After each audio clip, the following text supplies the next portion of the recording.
Šel si s krabicím a šle byla rudá, snad je tam bačko, radši bída chudá. Řekl si, tady máš, je to vzácná věc.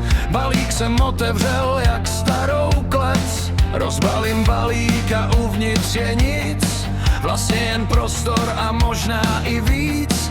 Mám ho snad vyhodit, ale proč vlastně? Vždyť je to umění skoro až krásné.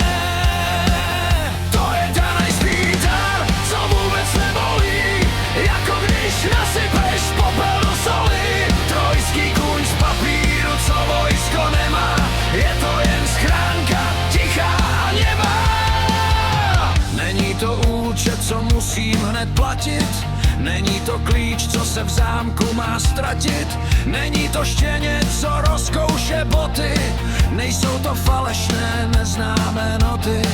Tak si ho nechám, na skříň ho dám, ať tam tím prachem je na všechno sám.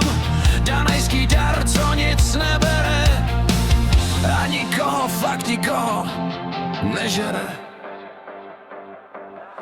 Je to jak ozvěna v prázdném sále, co tiše se vrací a mizí pak stále. Mám ho snad vyhodit, ale proč vlastně? Vždyť je to banální, skoro až krásné. To je danajský dar, co vůbec nebolí, jako když nasypeš popel do soli. Trojský kůň z papíru, co vojsko nemá, je to jen schránka tichá a nemá. Není to zlost, není to hřích, prostě jen ticho na dlaních. Děkuju za ten dar, který nic nezmění, jako dles plavenek, co snad se obmění.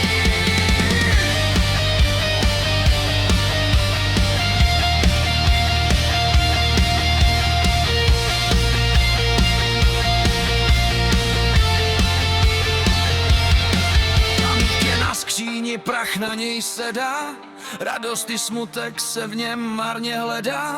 Danajský dar, co nic nebere a nikoho, fakt nikoho nežere. To je danajský dar,